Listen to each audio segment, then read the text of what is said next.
Vedanā paccayā Taṇhā. The next link is Vedanā paccayā Taṇhā. This means that because there is feeling as a condition, craving arises. This link is very important for meditators. We need to discuss Vedanā paccayā Taṇhā in detail. For a normal person lacking knowledge of meditation, there is just Vedanā paccayā Taṇhā. In other words, feeling just becomes craving. This doesn't apply to everyone, though. Fortunately, for meditators, Vedanā paccayā can become paccayā, or wisdom. Let's discuss this next week. Let's stop here for today. Thank you. Any questions about what we've discussed so far? Okay, none? See you next week. Today is the 6th of June, 1999. Before we start our class, I would like all of us to chant together. Avijja paccayā sankhara. Sankhara paccayā vijñānam. Vijñāna paccayā namarupam. Namarupa paccayā salayatanam. Salayatana paccayā phasokha. Phasa paccayā Vedanā. Vedanā paccayā Taṇhā. Taṇhā paccayā upadhanam. Upadhana paccayā bhavo. Bhava paccayā jaki. Jachaya jara marupasa parideva dukkha domanas upayasa sambhavanti. Evam etassa kevalasa dukkha kandhasa samudayo hoti. Last week, we studied phasa paccayā Vedanā. This means that dependent upon eye contact, ear contact, nose contact, tongue contact, body contact, and mind contact, there arises feeling. There are 5 kinds of feelings, or 3 kinds of feelings. We should know this first, right? With regard to the body, how many kinds of feelings are there? 2. They are dukkha, pain, and sukha, pleasure. With regard to the mind, there are 3. What are they? Somanasa, pleasant feeling, domanasa, unpleasant feeling, and upekkha, neutral feeling. 70. Vedanā paccayā Taṇhā. These 5 kinds of feelings can be counted as threefold. That is, domanasa, unpleasant feeling, and dukkha, pain, can be counted as 1, dukkha, and somanasa, pleasant feeling, and sukha, pleasure, can be counted as 1, sukha. So there are just 3 kinds of feelings: sukha, pleasant feeling; dukkha, unpleasant feeling; and upekkha, neutral feeling. Today, we will study Vedanā paccayā Taṇhā, which means that dependent on feeling, there arises Taṇhā, craving. Even though Taṇhā is a short word, the meaning is very deep. Meditators, in particular, should understand the point I'm about to make. Vedanā, as you know, is a mental factor. Whatever type of consciousness arises, Vedanā will always be associated with it. But if we just allow Vedanā to become Taṇhā, craving, the cycle of dependent origination will not stop. As we just chanted, dependent origination doesn't stop at Taṇhā, right? No. Taṇhā becomes upadana, clinging. Then upadana becomes bhava, becoming. Bhava becomes jati, and jati becomes jara marana, and so on. We need to stop Vedanā and not allow it to become Taṇhā. We should know the technique to accomplish this. Now I would like to explain how feeling causes Taṇhā. Think about the 3 kinds of feeling. Remember that feelings are born of eye contact, ear contact, nose contact, tongue contact, and body contact. When you see something desirable, in the case of those who are not practicing meditation, you will react along the lines of, I like this picture, this color, this person, this form. This is craving arising. It arose because the object was desirable. In other words, because of sukha Vedanā, Taṇhā arose. This is very easy to understand, right? It's helpful to consider examples. You watch a movie and see an actor you like. Ah, I like him. As you enjoy seeing the actor, there is craving. This has nothing to do with sila, morality, samadhi, tranquility, or wisdom in meditation, right? No, this regards a sensual object. The person that you like, in this example, is a sensual object. That's why Taṇhā, craving, arises. How about craving arising when there is dukkha Vedanā? How can craving arise because there is an unpleasant feeling? Again, we'll consider an example. Maybe you're watching a movie and see an actor you don't like. How can this turn into craving? Perhaps there was initially the actor you liked on the screen, but then the actor you didn't like appeared. The actor you didn't like interfered with and disturbed your enjoyment of the movie, didn't he? You feel disappointed and yearn for the actor you like to 71 Las Vegas Sayadaw return to the screen. This is the nature of ordinary people. Your feeling in seeing the actor you didn't like is an unpleasant one, right? You miss the actor you like and don't want to see the actor you don't like. You're wishing for the favorite actor to return to the screen, right? Do you see from this example how your unpleasant feeling caused craving to arise? Do you see that? You saw something you didn't like. What feeling is there? An unpleasant feeling. This dukkha Vedanā might manifest in your thinking, I don't want to see this person. I want to see the other actor. You want something else, right? That's why we say that because of dukkha Vedanā, unpleasant feeling, there arises craving. How can a neutral feeling cause craving? As you know, a neutral feeling is neither pleasant nor unpleasant. It's neutral. Maybe you watch a movie because there's nothing else you want to do. Your friend might ask, do you like this movie? You may reply, not really, I'm just watching it. You might sit there for 2 hours watching but not really enjoying the film, right? What kind of feeling do you have as you watch?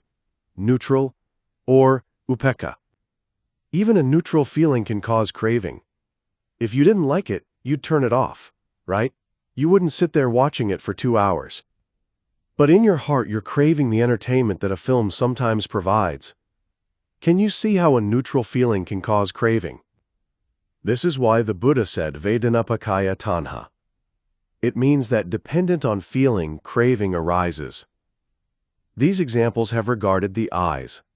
It's the same way for the ears. We listen to sounds, music, songs, etc., because we enjoy the feelings we get from them. When you listen to a song and like it, what kind of feeling is there? Sukha Vedanā. Well, because of Sukha Vedanā, craving arises. This is why you might sometimes make a long drive and listen to music the entire time. There's just craving, craving, craving, craving, craving. Normal people who don't understand their life and their mind, who don't understand dependent origination, think, this isn't hurting anyone. I just enjoy listening to my favorite songs. This person doesn't see this as a problem. Indeed, it's not a problem for society. Instead, it's a problem for the mind. Craving is a mental defilement. See? Craving might arise just one time, and what happens? Taṇhā and Caitanya arise together. Whenever craving arises, Caitanya, volition, will always arise with it. This craving in Caitanya can produce vijnana, rebirth consciousness. They can cause rebirth in another existence. See how just one moment of craving can cause this? Now think about the kamma of 72 Vedanā paccayā Taṇhā. Doing this for many hours or many days.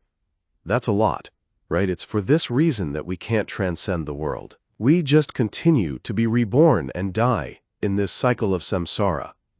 This is why it's important to understand and put into a practice a technique that prevents Taṇhā from arising.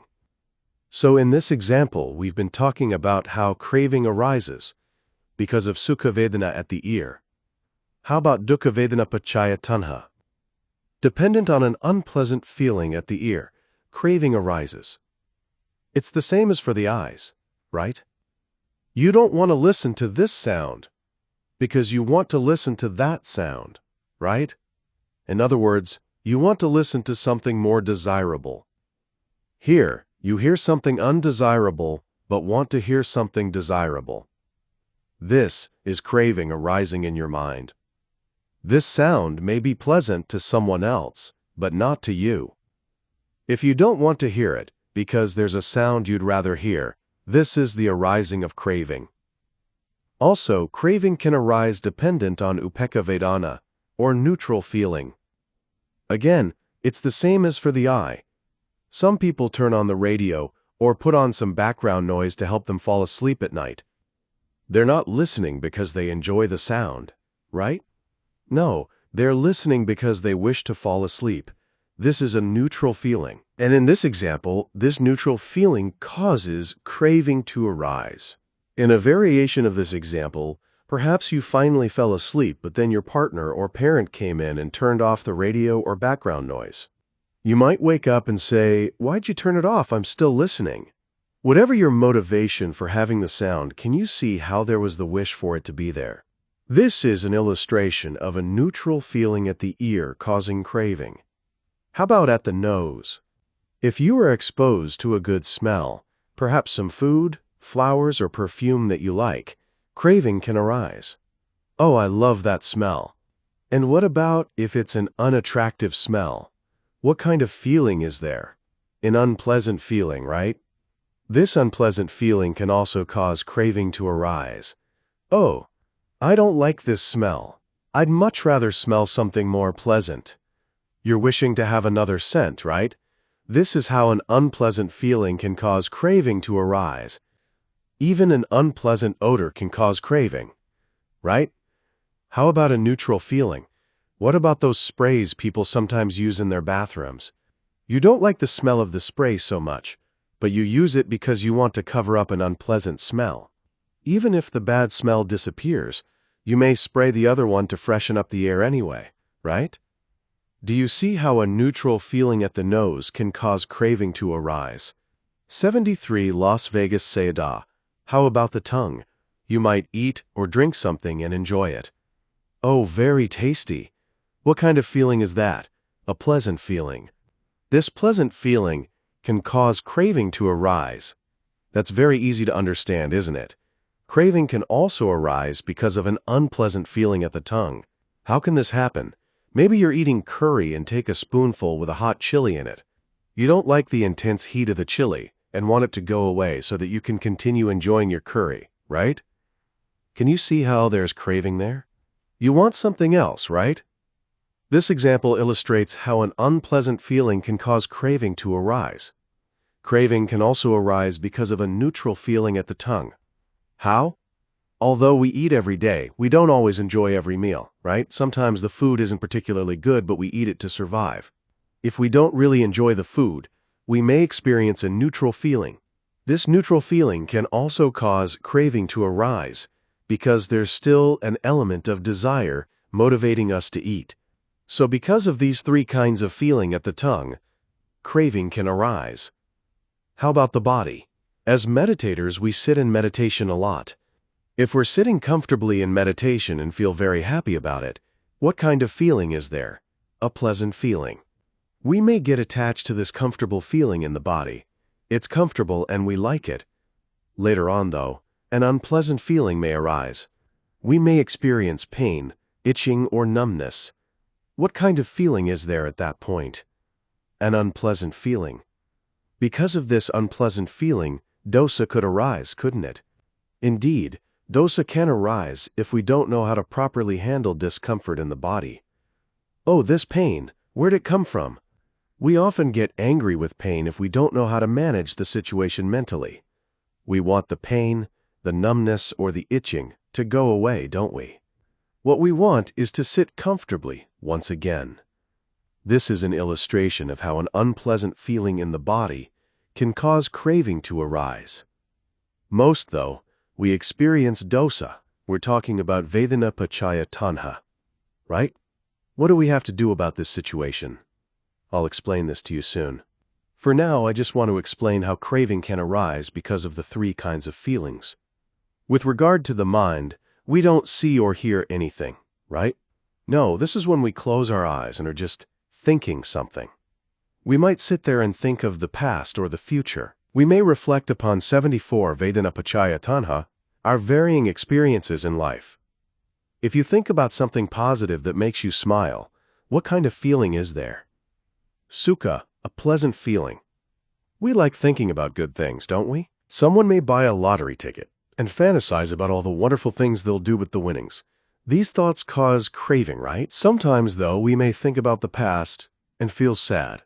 We might reflect, I don't want to think about this anymore. and try to shake ourselves out of that way of thinking. We're trying to change our thinking, right?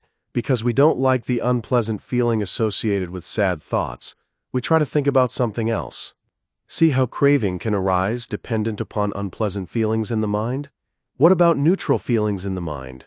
Most people who lack mindfulness spend their time thinking about this and that all day long, from the time they wake up in the morning until the time they fall asleep in the evening. Their thoughts are outside, right? They're just thinking.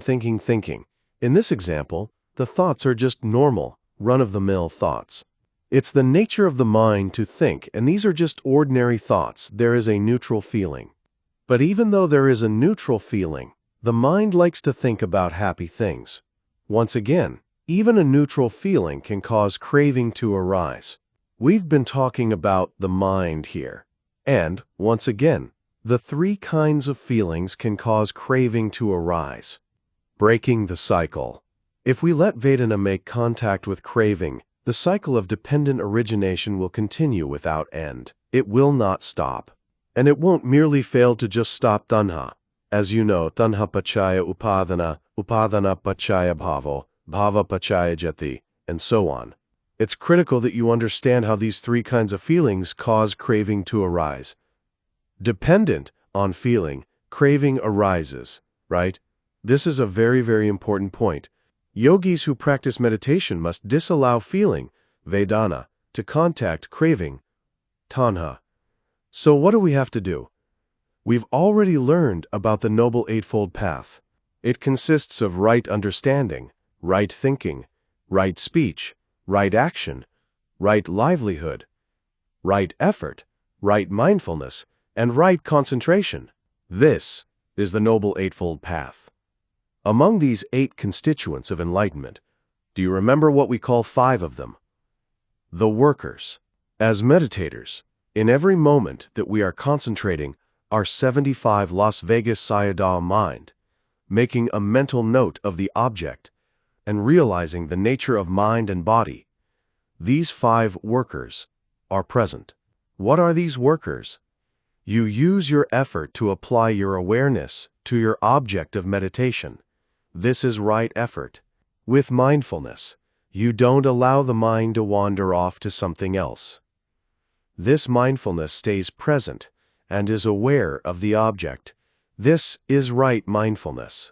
You use your concentration to have one-pointedness of mind, maintaining clear, steady awareness. This is right concentration. These 3 constituents are called the samadhi group, right? When you have good effort, good mindfulness, and good concentration, you will see the nature of mind and body for what they truly are. Who will see and know this? Right understanding. This understanding will see mind and body as they really are. Right thinking will accompany right understanding. What is it that will be understood? Every object, wherever it occurs, just comes and disappears. Nothing lasts long. You will know this. Right understanding will know this. Everything just comes and goes, arises, and disappears. This is seeing the nature of mind and body. Among the 4 noble truths, there is the noble truth of suffering. You will see arising and disappearing. This is the first noble truth. Right effort, right mindfulness, right concentration, right understanding, and right thinking. These 5 constituents of enlightenment are like workers making their way to enlightenment. These workers work for enlightenment. Meditators must disallow feeling to contact craving. Instead, these 5 workers must step into place between Vedanā and Taṇhā. Because we lack mindfulness and we lack understanding, we don't know the nature of mind and body. Who doesn't know? Moha, or avidya. But when these 5 constituents of enlightenment come together and observe the object, avidya is gone. Avidya becomes vidya, wisdom, amoha, or non-delusion. See that? When it comes to Vedanā, people often claim that they don't have many feelings. But this isn't true. You may not experience dukkha Vedanā all that much, but really, one of the 3 kinds of feeling will always be present. But don't allow feeling to contact craving. Instead of Vedanā paccayā Taṇhā, there should be Vedanā paccayā paññā, wisdom. One of my teachers liked to ask, where'd the Buddha gain enlightenment? Physically, our Lord Buddha gained enlightenment under the Bodhi tree in India. Sure, that's true. But mentally, he didn't gain 76 Vedanā paccayā Taṇhā enlightenment under the Bodhi tree. Then where did he gain enlightenment? Between Vedanā and Taṇhā. This is a very good point to bear in mind. Between Vedanā and Taṇhā, he did not allow feeling to contact craving. Instead, there was just Vedanā paccayā paccayā, Vedanā paccayā paccayā, Vedanā paccayā paccayā all the time. The day he gained enlightenment, he was practicing meditation and observing mind and matter. He saw the nature of Vedanā. It was happening all the time. There was just Vedanā, though it didn't contact Taṇhā. Because the workers of enlightenment just worked and worked and worked, the Buddha just saw impermanence, arising and disappearing. When he saw the nature of mind and matter, no craving arose. There was only paccayā. He saw this for himself. This doesn't apply only to our Buddha. Anyone who practices meditation in the morning and concentrates the mind on mind and body, knowing that whatever is seen, heard, smelled, tasted, touched, or thought is just seeing, hearing, smelling, tasting, touching, and thinking, will know. There will be no craving because they know. Who knows? Wisdom. When wisdom stands between feeling and craving, craving won't arise. If there's no craving, there will be no attachment, no becoming, no jati, no jara-marana, and so on. If you practice meditation in the morning and don't allow any kind of mental defilement to come and interfere between feeling and craving, you will gain enlightenment by evening. In the same way, if you practice meditation from 6 p.m. until 5 a.m., not allowing any mental defilements to come and interfere between feeling and craving, you will gain enlightenment by morning. But why don't we accomplish this? Because we can't last a whole day or a whole night. What really happens? We sit in meditation and concentrate our mind for about 5 minutes until we start to worry about something. Worry is a kind of mental defilement. Next, we want something, doubt something, feel sleepy, or the mind gets distracted and starts wandering. How many kinds of mental defilements are there? 10. Do you still remember them? We must know that these are our big enemies. They come to disturb our meditation. Normally, people are unaware that these enemies have come to disturb us. But when we sit in meditation and try to concentrate our mind, it becomes very clear. Oh, here they come again. 77 Las Vegas Sayadaw. Because these mental defilements interfere with us as we try to practice meditation, we can't gain good concentration. If we don't have concentration, we can't have wisdom. If there's not good effort, not mindfulness, and not concentration, right understanding can't come. If there's no right understanding and right thinking, how can we become enlightened? We need to practice meditation a lot. Not just 1 hour, 1 day, or 1 month. The practice takes time. This is very important for meditators to understand. So what is it exactly that we need to do? Let's start by looking at the eye. If you see something, and this doesn't only apply to when we're practicing meditation, it applies to the entire day. Wherever you go and whatever you see, whether it's desirable or undesirable, there should just be seeing. That is, if you see something, know that there is just seeing, seeing, seeing. This is the technique we use here. If there is just seeing, seeing, seeing, then craving cannot arise. Dosa, ill will, can't arise either. If you take no interest in what you're seeing, instead there is simply awareness that there is seeing, your Vedanā will stop right there. It won't make contact with craving. There will be no desire/attachment or hatred or delusion when you are just seeing, seeing, seeing. When you first start practicing like this, you might get some concentration, but won't yet have wisdom. Later on, though, you'll get used to the practice and will come to know for yourself that seeing is impermanent. You will see the seeing go away. A person may pass in front of you. Our normal response would have been, "Who is that?" But now you won't follow or watch that person anymore. Seeing will be a form, a picture, A person passing in front of you and then going away. Who sees this? Eye consciousness sees the form, the picture, the person. It sees it arise and disappear. Eye sensitivity performs its function of receiving the picture, which then disappears. You will see arising and disappearing. When you do, there will be no craving, no hatred, and no delusion arising with it. See that, right? I would like to remind you that this isn't only something we should do when we cross our legs, close our eyes, concentrate our mind on our object, and practice meditation. No, the whole day, even in the outside world, whatever you see, just be mindful and make a mental note of it. Be aware that every object you see is just seeing. If you make a mental note of an object, seeing, you will see the 78 Vedanā paccayā Taṇhā object disappear, and then another object will appear. Whatever you see, let there be just seeing. When it comes to our eyes, for the most part there's craving if the object is something we like. If the object, the thing, the image, is something we don't like, there's usually hatred. This is how it normally is, right? You get upset or feel unhappy about it. And if the form is normal, neither good nor bad, there is typically moha. Why moha? There's moha when we fail to realize and understand the nature of things. You don't know. This is moha. There are these three, right? In every moment of seeing, there's craving if you like it, hatred if you don't, and delusion if you fail to realize the nature of the object. Think about all the people all over the world who are not aware of seeing. In every moment, these three kinds of things are arising. See that? Lobha, dosa, and moha. If it's a good object, lobha. If it's not good, dosa. And if you don't know its nature, moha. Just craving, hatred, and delusion. How many times a day does this happen? Uncountable, right? This is all karma we're making every day. And we're just talking about our eyes, right? How about the ears?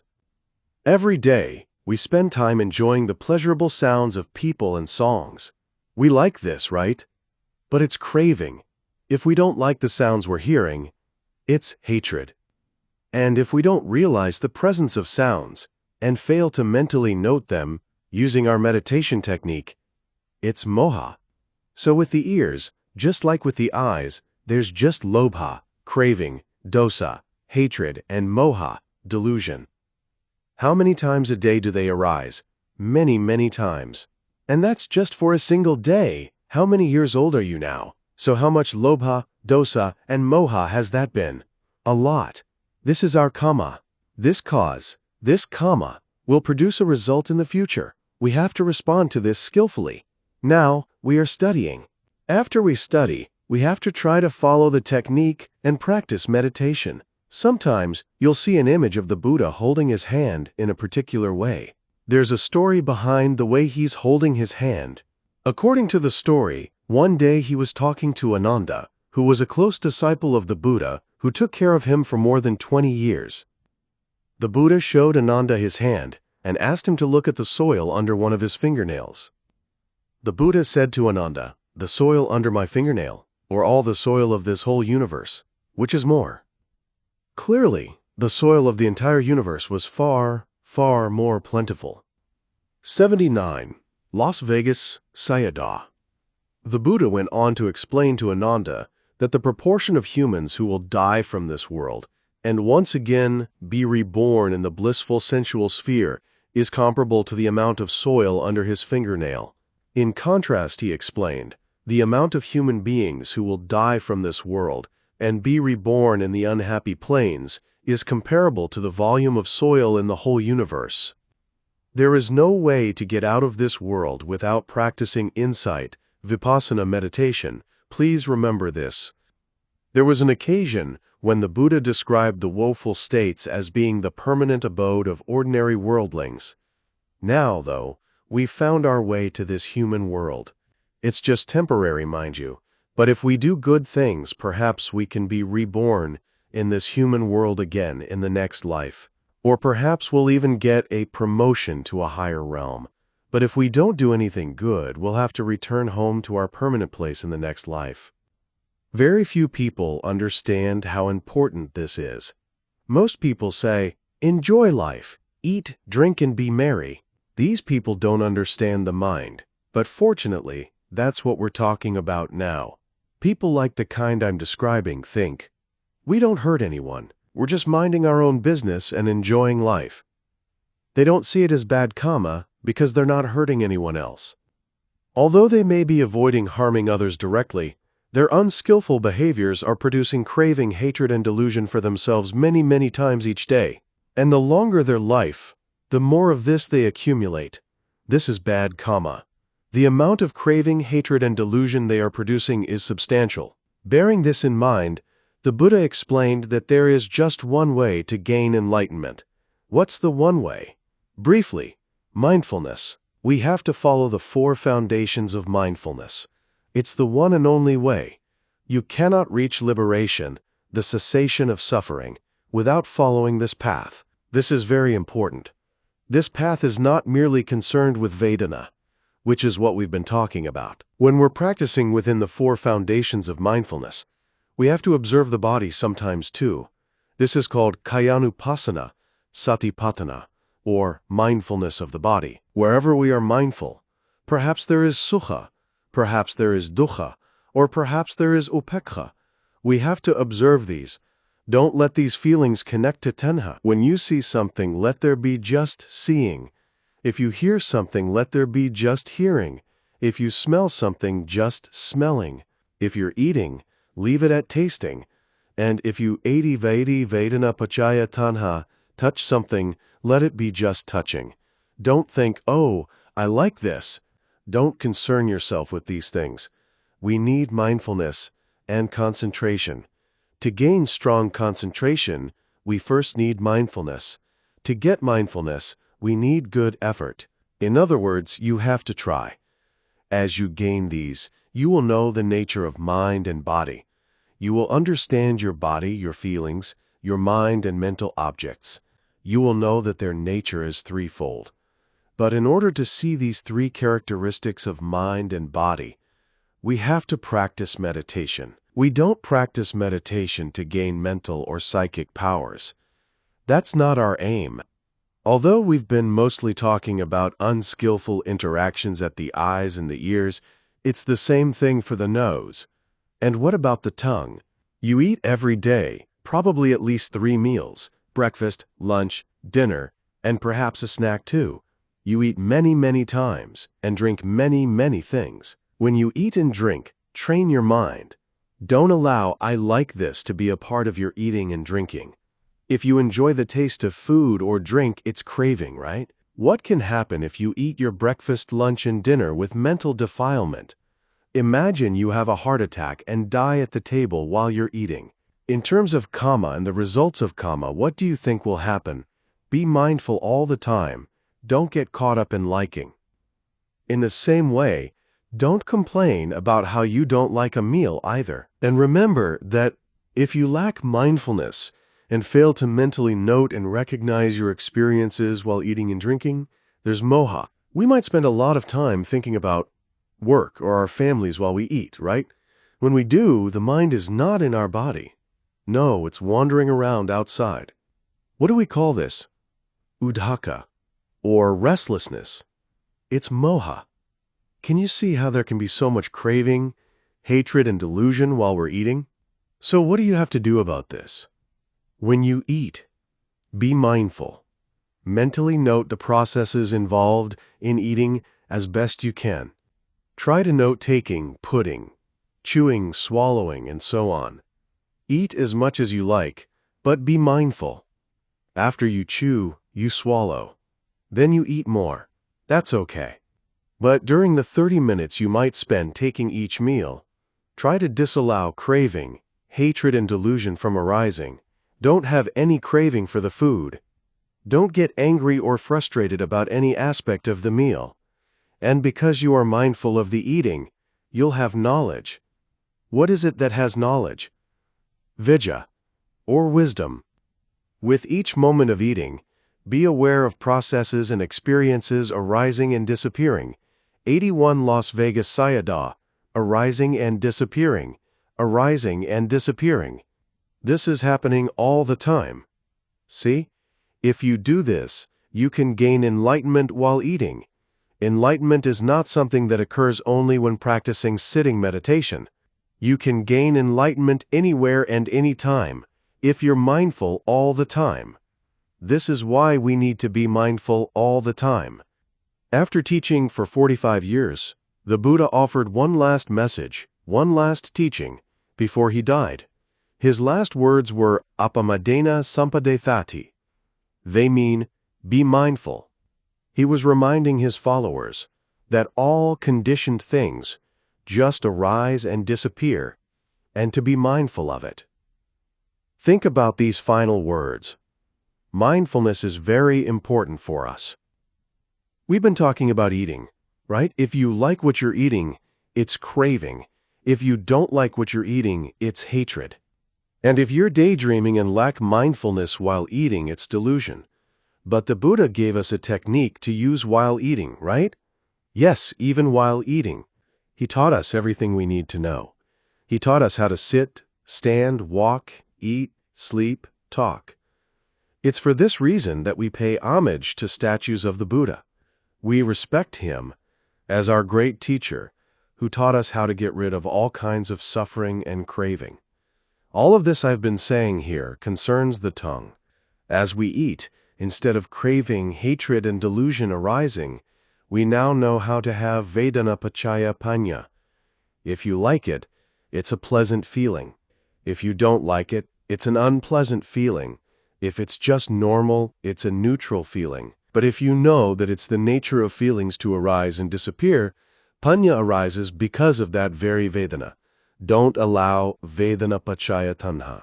Instead of Vedanā paccayā lobha dosa moha, turn it into Vedanā paccayā paccayā, wisdom. Insight, vipassana knowledge. This is wisdom. With regard to the mind, we sometimes think about something and laugh or smile because we're enjoying the thinking. We're all alone. It's just us, right? This is craving. Sometimes we also feel sad when we think about something we've experienced in the past. We might even cry. No one is hitting us or biting us, right? Yet we cry. This is dosa. And sometimes we think about this or that. Our mind wanders, right? This is moha. Can you see how with regard to mind and mental objects, there is just lobha, dosa, and moha arising when we are without mindfulness? This is why insight vipassana meditation is very, very important for everyone. Many people don't understand this. They think that this is just a meditation technique for Buddhists, but it's not. It's for everyone. The Buddha didn't teach things for Buddhists. He taught for all people, all 82 Vedanā paccayā Taṇhā over the world, including gods and human beings. He understood the importance in us needing to understand realities, and he had great compassion. The Buddha thought, if I don't teach them, they won't know how to use their minds skillfully. They won't know how to manage their lives well.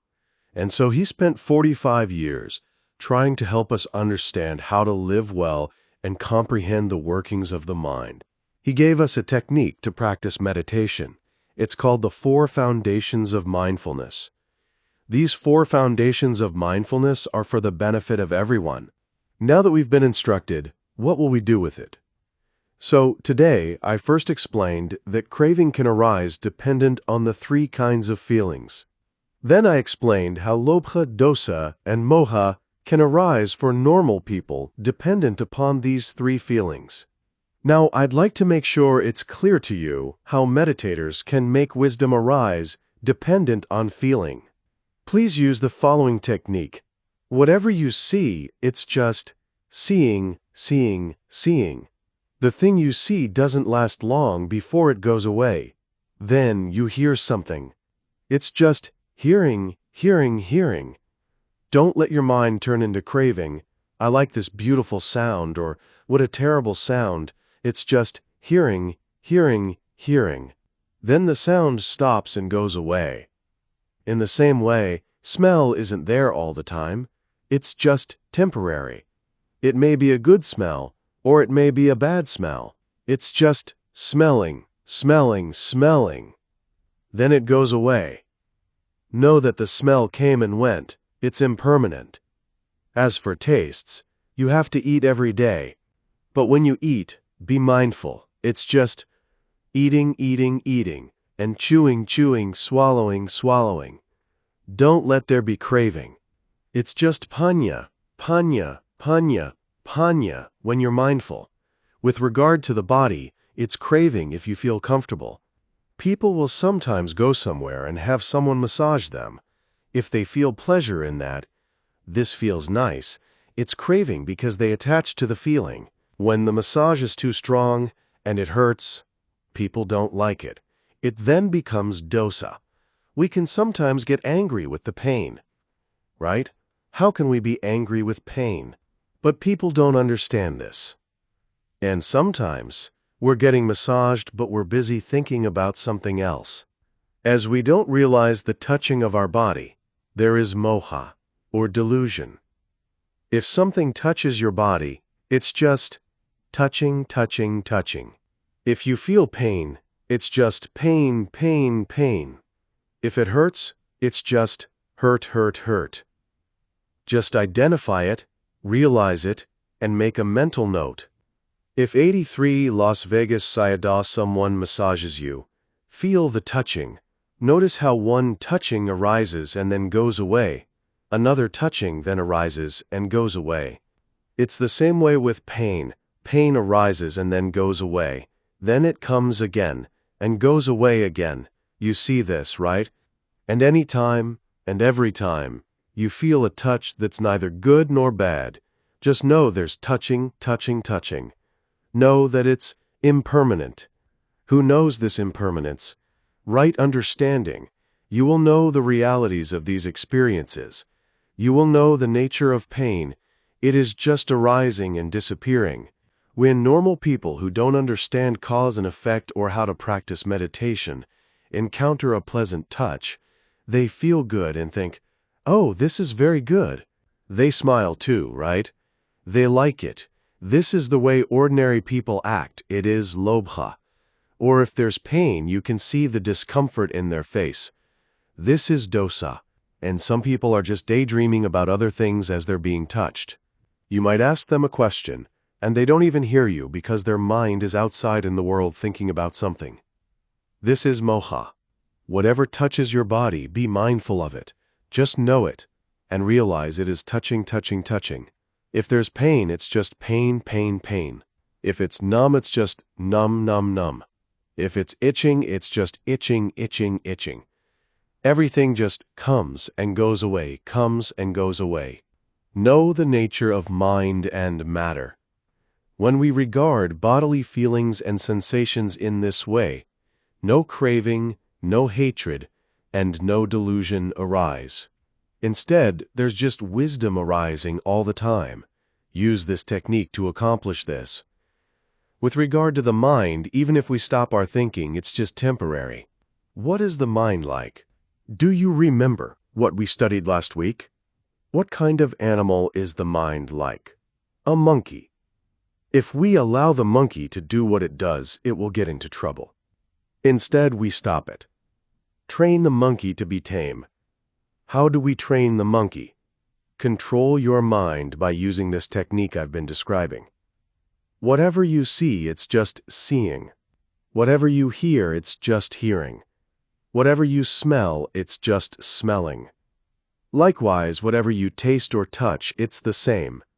If you think about something, just realize it right away and know there's thinking, thinking, thinking. When you know you're thinking, the thinking stops. Then, return to your primary object. We can't permanently stop the mind from thinking. But when thinking arises, know it. And know when it stops. Thinking arises, and 84 Vedanā paccayā Taṇhā disappears. Then you return to your primary object again. We train like this. If you train like this many, many times, you eventually gain strong concentration when you sit in meditation. As you close your eyes, you don't see anything. If the place is quiet, you don't hear anything. Even if there are still sounds, you don't hear them. There's no smell. And since you're not eating during your sitting meditation, there's no experience at the tongue. As you sit, you might start to feel pain. It is the nature of the body to feel pain sometimes. But when you gain good concentration, rapture arises. You will feel very comfortable. You will begin to feel as if you don't have a body. It's like it disappears, and there is just this great comfort. Gaining this good concentration, you observe and focus your mind on your primary object. As you do, you'll see that in every moment, there is just arising and disappearing, arising and disappearing. There's not body, not feeling, not mind, only arising and disappearing. If you are still seeing a body, feelings, a mind, it's not right just yet. When concentration is good and wisdom arises, you will no longer see a body, feelings, or mind. You only see that everything is arising and disappearing. Even if you get up to walk, you don't see your legs, your body. There's no feeling. There is only arising and disappearing, arising and disappearing. You will experience this. With the exception of meditators, people won't understand what we're talking about here. When we've practiced meditation for a long time, we will know this clearly. We will clearly see how the body arises and disappears, feelings arise and disappear, and mind arises and disappears. We will come to see the three characteristics: impermanence, suffering, and non-self. We know what impermanence is, right? It's arising and disappearing. This is anicca. Suffering is whatever is oppressed by arising and disappearing. This is dukkha. And with non-self, when you practice meditation, you'll see that the object of your meditation is not a person. It's not a man, not a woman. When you close your eyes and focus your mind on your body, your feelings or sensations, or on your mind, you'll see that it's not your body, not man, not woman. So what are they? Just nature, arising and disappearing. You see this. There's no individual, no entity, no man, no woman, no person. If you see this, you're seeing non-self. If we have strong concentration, we don't see the body, right? We may feel as if part of our body has disappeared. It's the same with 85 Las Vegas Sayadaw feelings. Perhaps, if the body hasn't disappeared completely, you'll see one point of your body and feel a sensation or pain. As your mind is concentrated, there's pain. It's just pain, though. Pain is not body. It's not an entity, not an individual, not man and not woman. We can't say that pain is a man, right? It's not you. Pain is just pain. This is what is meant by non-self. Most people, particularly Christians, don't accept what the Buddha said about this anatta, because they disagree with the assertion that there's no self, no soul. Most Christian people believe in the existence of a soul or self, so they immediately refuse to accept these teachings of non-self. But, really, as we practice meditation well, we will know for ourselves very, very clearly just what non-self means. There is no self. But what does that mean? Pain is just pain. If your mind wants something, it's desire, it's lobha. You can't say that lobha is self or ego. Lobha is just lobha. Does pain form a picture? Does desire have a form? We can't see these, right? No self. This is nature. Non-self is anatta. It's important that you know what it means. It means no self, no soul, no body, no form. It's just nature. Your body is just nature. Your mind is just nature. Feelings are just nature. You can't describe your feelings as if they have form, right? This is the nature of feelings and sensations. Also, please understand that non-self also refers to uncontrollability. Dependent upon a cause, an effect arises. Pain arises, right? You can't stop it. Even if you don't want the pain, you can't prevent it. If you sit for a long time, you'll feel pain. You can't say, "Oh, I don't accept this pain." Even if you don't want it to arise, It arises by itself as a matter of nature. It's uncontrollable. Sometimes we get sick, too. Even if we don't want to, it's beyond our control. It's nature, so uncontrollable. This, too, is anatta. These are the two meanings of anatta. We know that impermanence is arising and disappearing, coming and going. This is anicca. We also know that suffering doesn't only refer to something like physical or mental suffering. We've already studied the three kinds of suffering. Right? Changing is suffering. From pain to happiness, and from happiness to pain, this change is suffering. Whatever is oppressed by arising and disappearing is also suffering. It's dukkha. Anatta means no soul, no self, no entity, no individual. It's not me, you, man, or woman. It is just nature. And anatta also refers to uncontrollability. 86. Vedanā, paccayā, Taṇhā. I would like you to understand these three things. By practicing meditation, you will come to understand these three characteristics of mind and body. When you do, you will have reached the freeway heading to your destination, Nibbana. Please try to be mindful all the time. Whatever object appears to your eyes, your ears, your nose, your tongue, your body, or your mind, don't allow the feeling to become craving. Use the meditation technique I've been describing. As you do, feeling becomes wisdom. And with wisdom, you will come to know the three characteristics.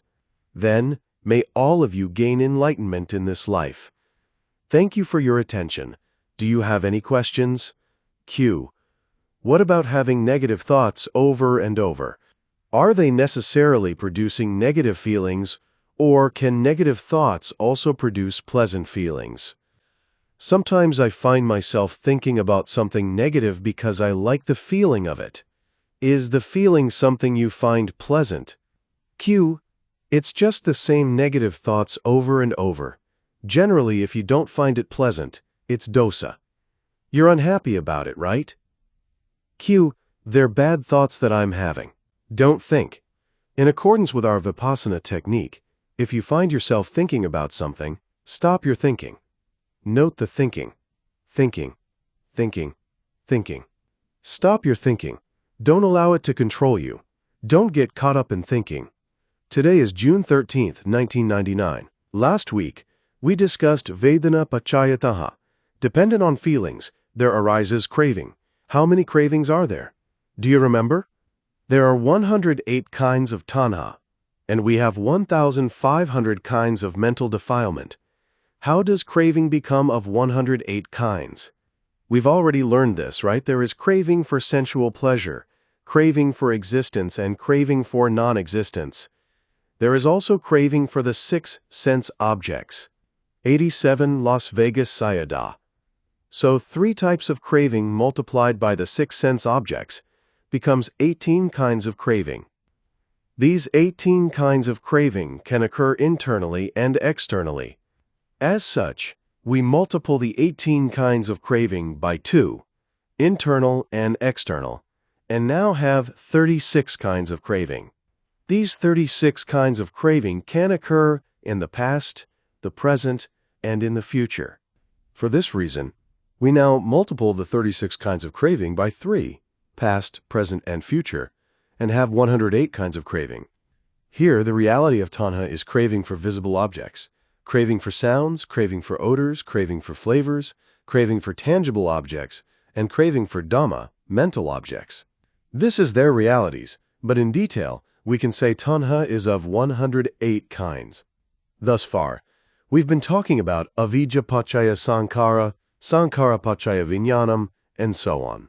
I would especially like you to remember vijñāna paccayā namarupam, namarupa paccayā salayatanam, salayatanam paccayā phaso, and phasa paccayā Vedanā. Briefly, these are vijñāna, namarupa, salayatana, phasa, and Vedanā. They are 5 in number. These 5 kinds of phenomena do not occur separately. They occur at the same time. Please remember this. When you see something, for example, seeing occurs together with these 5 phenomena. There's consciousness, right? There's also mind and matter, one of the 6 senses. Contact and feeling. They all occur at the same time. The Buddha wanted us to know the causal relations between these phenomena. He wanted us to know how they depend on each other.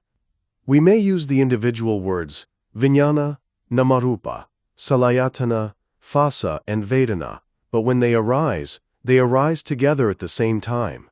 Q. All five? Yes, all five. Q. What about the other links we've been learning about? No, just these five. This is very interesting. Like now, all of you hear what I'm talking about. In simply hearing, 5 kinds of phenomena are arising together. How do they arise together? Think about vijnana.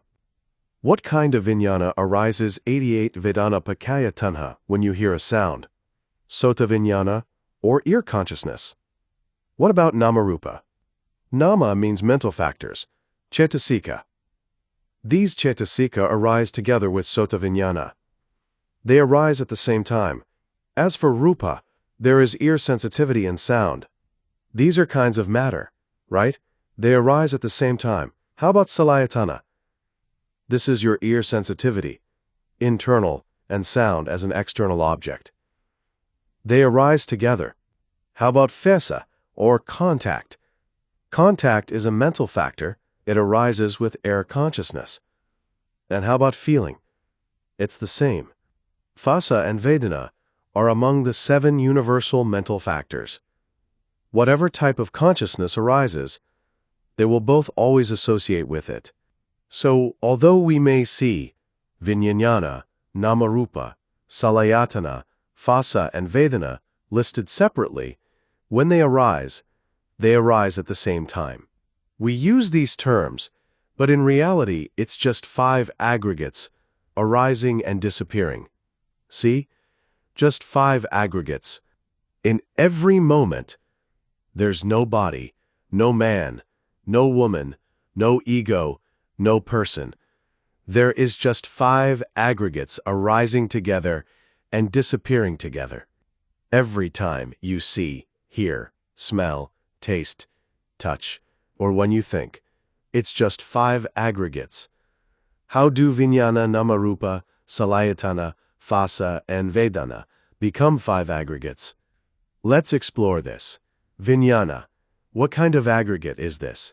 It is vijnana khandha, which we studied in the 3rd book. We have 5 aggregates, right? The first is rupa khandha, matter.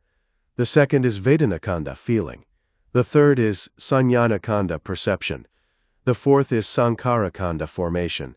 And the 5th is vijnana khandha, all types of consciousness. So which aggregate is vijnana? Number 5. How about nama and rupa? Here, nama is referring to the universal mental factors. This is phassa, Vedanā, saññāna, and so on. This is the cetasika aggregate, or sankhara khandha. Rupa is rupa khandha. What about salayatana? This is eye base, ear base, and so on. They are rupa khandha. But salayatana is also mind base. One of the 6 sense bases is mind base, right? This is vijnanaha vigay. How about phassa? This is a ketafika, and therefore sankhara khandha. And how about Vedanā? This is Vedanā khandha. Vijnana khandha is vijnanana, and nama takes just mental factors. There's Vedanā khandha, saññā khandha, and sankhara khandha, right?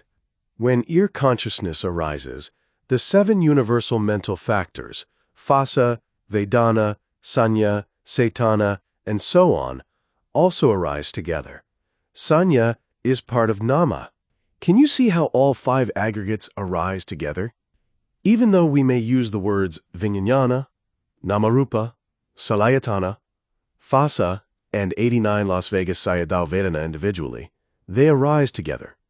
Each aggregate performs its specific function, but they arise together. Vedanā feels, saññā perceives, sankhara forms, and vijnana knows. They arise together and disappear together. Do you remember when we studied the characteristics of mental states in the 2nd chapter of the 1st book? We learned that cetasika arise together with consciousness. They also disappear together with consciousness. They also take the same object together with consciousness. and they have the same base as consciousness. If I consciousness has I sensitivity as a base, then associated cetasika will also have the same base, I sensitivity. I want you to understand that Vijnana, Namarupa, Salayatana, Phassa, and Vedanā, these 5 kinds of things, are just aggregates. We need to understand their causal relations in terms of cause and effect and dependent origination. We may separate them into individual names, but really, their nature is to arise together and disappear together. Cause, Salayatana, is Sankhara? No, we already studied this. Salayatana is the 6 sense bases. The first 5 are eye, ear, nose, tongue, and body. These are rupa. The 6th base is mind. Mind is vijnana, right? It is vijnana khandha. As such, Salayatana is 2 khandha, rupa khandha and vijnana khandha. Q. Phassa is Sankhara? Yes. Just remember that Vedana cetasika is Vedana khandha, Sanya cetasika is Sanya khandha, and the remaining 50 cetasika are Sankhara khandha. Phassa is one of those 50 cetasika. That's why Phassa is Sankhara khandha. As we study dependent origination, we learn that in every moment of every day, there's vijnana. We see something. We hear. We smell. We taste. We touch. We think. Really, it's just these 5 phenomena arising and disappearing all the time. When we see clearly, we see that there's no man, no woman, no celestial being. There is just 5 phenomena. Think in terms of anatta. No self, no entity, no person. Right now, you're listening to me. Who listens? Ear consciousness. It's not just ear consciousness, though. There's also cetasika. This is nama. They perform their function. How about rupa? Your ear sensitivity fulfills its function. 90. Vedanā, paccayā, Taṇhā. This rupa arises. The 6 sense bases perform their function. What is their function? To receive the object. Phassa is contact. Vedanā just feels. These arise in every moment. There are just these 5 kinds of phenomena in each moment. Just these 5 aggregates. This goes on non-stop. These 5 khandha just arise and disappear non-stop. Not just in this moment, though. This continues until we become liberated and enter nibbana. Only then will the 5 aggregates cease. Otherwise, they arise and disappear non-stop. In studying craving last week, we learned that feeling arises in every moment. We also learned that without practicing meditation, dependent on this feeling, craving will arise unceasingly. It won't stop without practicing constant mindfulness. This craving will dominate us, and we will have to follow its influence. Craving, of course, leads to suffering. Not just in other lives, but in this life, in the here and now. This is what happens if you start craving. To stop this craving, we need to be mindful all the time. This is because the main cause of suffering is found between Vedanā and Taṇhā. That is where the main cause of suffering is found.